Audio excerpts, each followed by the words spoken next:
السلام علیکم ورحمۃ اللہ وبرکاتہ۔ آج پھر سے میں آپ لوگوں کی خدمت میں شاہی امام پنجاب کا ایران اور اسرائیل کی جنگ کو لے کر انہوں نے بہت بڑا بیان دیا ہے، اس کو لے کر آپ لوگوں کی خدمت میں حاضر ہوں۔ انشاءاللہ اس بیان کو آپ ضرور سننا اور اس پر عمل ضرور کرنا۔ آئیے چلتے ہیں اس بیان کی طرف۔ ایک بات یاد رکھنا، آج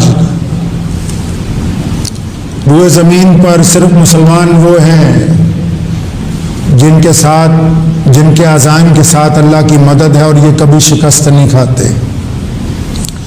اگر کہیں یہ دیکھو کہ مسلمانوں کو شکست ہوئی ہے تو دو لوگ اس کے ذمہ دار ہوں۔ آج سوچتے ہیں کہ ارض فلسطین کے اوپر قبضہ کر لیں گے یہودی۔ یاد نہیں ہے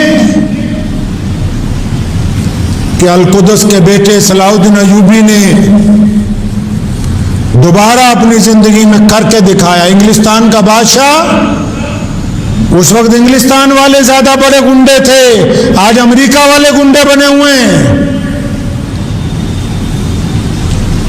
اٹھاؤ تو فرانس کی تاریخ، یہ فرانس والے بار بار کیوں مسلمانوں کے خلاف بولتے ہیں؟ فرانس نے 5 دفعہ بیت المقدس میں حملہ کیا۔ فرانس کا بادشاہ 5 دفعہ 10 لاکھ فوجی لے کر بیت المقدس پر قبضہ کرنے کے لیے بڑھا۔ اٹھاؤ تاریخ، 5 دفعہ ان کو زمین دوست کیا گیا، 5 دفعہ ان کو ناکام لوٹایا گیا، 5 دفعہ ان کو مٹی میں ملا کر سلطان صلاح الدین ایوبی نے واپس بھیجا۔ اس لیے آج فرانس والوں کو تکلیف ہوتی ہے، وہ بار بار ہمارے خلاف بولتے ہیں۔ بیت المقدس کے یہودیوں نے کہا کہ اگر عمر آ جائیں، تمہارے خلیفہ آ جائیں، تو ہم یہ بیت المقدس ان کو ایسے ہی دے دیں گے۔ ابو عبیدہ بن جراح رضی اللہ عنہ نے چٹھی لکھی سیدنا عمر رضی اللہ عنہ کو، مسلمانوں کا خلیفہ ہے، مسلمانوں کا بادشاہ ہے، 65 لاکھ مربع میل پر اس کی حکمرانی ہے، درجنوں ملکوں کے اوپر اس کے گورنر جو ہیں لوگوں کو انصاف دیتے ہیں، لیکن مسجد نبوی کی چٹائی کے اوپر آرام کرتے ہیں۔ جب آ کے ایلچی نے کہا کہ آپ کو بلایا ہے، فوراً تیار ہو گئے اور اپنے غلام کو کہا۔ آج تو اگر کسی چھوٹے سے پاور والے بندے نے آنا ہو نا تو 5 گاڑیاں آگے، 5 پاور والے تو چھوڑ دو، کسی پیر نے آنا ہو نا، بابے نے، تب بھی اتنا تام جام تیار ہو جاتا کہ بابا جی آ رہے ہیں۔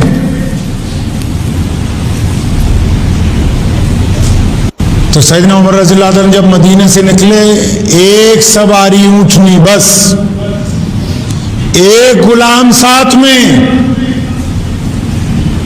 اور غلام کے ساتھ معاملہ طے کیا۔ فرمایا کہ ہم لوگ بیت المقدس تک جائیں گے، کئی 100 میل کا راستہ ہے، کئی ہفتے لگ جائیں گے درمیان میں، لیکن میری بات سن لے، سواری کیونکہ ایک ہے، ایک منزل میں سوار رہوں گا، تو پیدل چلے گا، ایک منزل تم سوار رہنا، میں پیدل چلوں گا، تاکہ نہ تم تھکو نہ میں تھکوں اور نہ یہ سواری تھکے۔ مورخین نے لکھا ہے جب بیت المقدس کے قریب پہنچے، مسلمانوں کی 5 بڑی افواج نے جو اس وقت بیت المقدس کے آس پاس ملکوں کو فتح کر رہی تھی، سیدنا عمر رضی اللہ تعالیٰ عنہ جس دن ارض فلسطین میں داخل ہوئے ہیں، مسلمانوں کے بڑے جرنیلوں میں، جن میں ابو عبیدہ بن جراح ہیں، سیدنا خالد بن ولید رضی اللہ تعالیٰ عنہ ساتھ میں ہے، سیدنا سعد بن وقاص رضی اللہ تعالیٰ عنہ ساتھ میں ہے، مسنا بن حارث جیسے بڑے بڑے اولو العزم مجاہدین ساتھ میں، انہوں نے اپنے خلیفہ کو سلامی دی ہے فلسطین کی سرزمین پہ، اور سلامی دینے کے بعد، دعوت کے بعد، ایک بہت خوبصورت گھوڑا سیدنا عمر رضی اللہ عنہ کو پیش کیا۔ فرمایا حضرت اب آگے آپ اس گھوڑے پر بیٹھ کے جائیں گے، کیونکہ آگے دشمن قریب ہے اور وہ انتظار میں ہے کہ مسلمانوں کا خلیفہ آ رہا ہے۔ خالد بن ولید رضی اللہ عنہ نے کہا کہ امیر المومنین، آپ یہ جو پیبند لگے ہوئے کپڑے اب ان کو نہ پہنے، بہترین لباس سیدنا عمر رضی اللہ تعالیٰ عنہ کو پہنایا۔ فرمایا حضرت اب چلیں تاکہ دشمن کو پتا ہو کہ مسلمانوں کا خلیفہ آ رہا ہے۔ سب تاریخ دانوں نے لکھا ہے سیدنا عمر رضی اللہ تعالیٰ عنہ اس لباس کے ساتھ جب گھوڑے پر بیٹھے، چند قدم چلے تو کود کے گھوڑے سے اترے۔ فرمایا خالد بن ولید، اے ابو عبیدہ بن جراح، خدا کی قسم عمر ہلاک ہو جائے گا اگر ہم نے اپنی اصلیت چھوڑ دی، اگر ہم اپنی اوقات سے باہر آ گئے فوراً ان ریشمی کپڑوں کو اتارا، وہی پیبند لگے ہوئے لباس پہنے، اور پھر جب وہاں سے چلنے لگے تو پتہ لگا کہ غلام کی باری اونٹنی پر بیٹھنے کی ہے، امیر المومنین کی باری اونٹنی کو پکڑ کے چلنے کی ہے۔ جب بیت المقدس کے قلعے کے سامنے پہنچے تو قلعے کے اوپر دشمن کھڑا ہوا دیکھ رہا ہے اور ایک دوسرے سے بات کر رہے ہیں کہ یہ جو فوجوں کے آگے جرنیل چلا ہوا آ رہا ہے، اونٹنی پر بیٹھا ہوا ہے، یہ تو اپنے خد و خال کے ذریعے، اپنے کپڑوں کے ذریعے، اپنے چہرے کی تمانیت کے ذریعے لگتا نہیں ہے کہ یہ مسلمانوں کا بادشاہ ہوگا، لگتا نہیں ہے کہ یہ امیر المومنین ہوں گے۔ یہ دیکھو اس کا چہرہ، اس کے لباس، اس کا طور طریقہ کوئی بادشاہوں والا نہیں ہے۔ تو کسی نے کہا کہ ملک کے شام کے پادریوں، فلسطین کے بڑے بڑے یہودیوں، اونٹنی پر بیٹھے ہوئے کو نہ دیکھو، وہ غلام ہے، اس کو دیکھو جس نے اونٹنی کی مہار پکڑی ہے، وہ مسلمانوں کا بادشاہ ہے، وہ مسلمانوں کا خلیفہ ہے۔ عمر فاروق کے چہرے پر جب نظر ڈالی دشمن کے مولویوں نے، انہوں نے ایک لفظ کہا تھا کہ ہم اس سے لڑ نہیں سکتے، دنیا کی کوئی طاقت اس قوم کو شکست نہیں دے سکتی ہے۔ بیت المقدس یا بیت اللہ یا مسجد نبوی، کیا بیت اللہ کو ہاتھ لگانا بہت بڑی بات ہے؟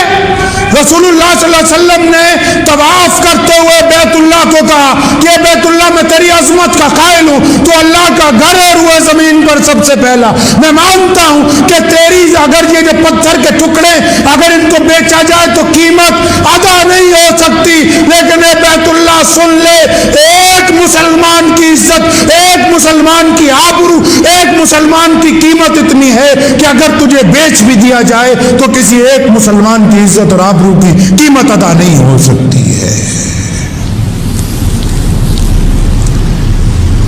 کئی مسلمانوں کے بادشاہ ہیں نا، اندر جاتے ہیں بیت اللہ میں نماز پڑھنے، تو بیت اللہ کے اندر نماز پڑھنے کا مطلب کہ اللہ تم سے راضی ہو گیا ہے؟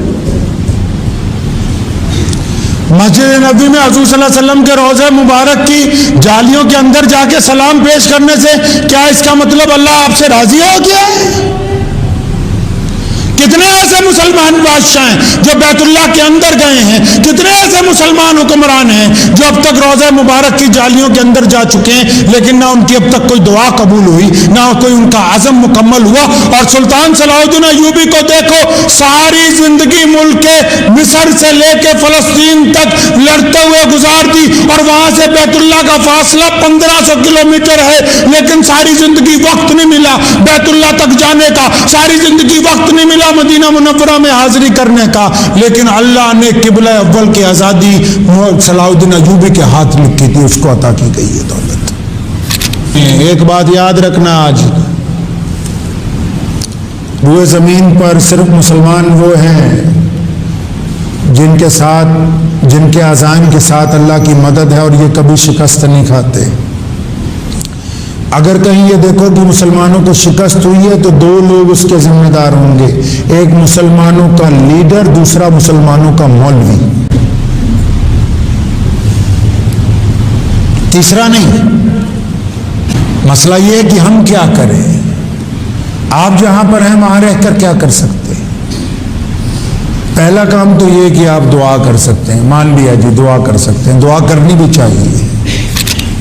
کیا یہ ممکن نہیں ہے کہ تم یہ کہو کہ جس دن ہم مکے جائیں گے، مدینے جائیں گے، تو ہمارا ٹرپ ایڈوائزر ہمیں تیسری جگہ بیت المقدس لے کے جائے گا؟ کیا پوری دنیا کے مسلمانوں کو پتہ نہیں کہ قبلہ اول ہمارا وہ مرکز ہے جہاں 17 مہینے جس کی طرف منہ کر کے رسول اللہ نے نماز پڑھی ہے؟ یہ وہ بیت المقدس ہے جہاں رسول اللہ نے انبیاء کی امامت کی ہے، یہ وہ بیت المقدس ہے جس کی فتح کے بعد سیدنا بلال نے سب سے پہلی اذان دی ہے، یہ وہ بیت المقدس ہے جس کے محرابوں کو سیدنا زکریا نے اپنی تلاوت سے منور کیا ہے۔ کیا تمہیں یہ پتہ نہیں کہ اگر مکے جانا ہے، مدینے جانا ہے، تو تیسرا سفر بیت المقدس کا کرنا ضروری ہے ہمارے لیے؟ کس نے روکا ہے؟ کیا پوری دنیا سے لوگ جاتے نہیں ہیں؟ تو ہم کیوں نہیں جاتے؟ بار بار پوچھتے ہو کیا کرنا ہے، جاؤ ان لوگوں کی مدد کرو، جا کے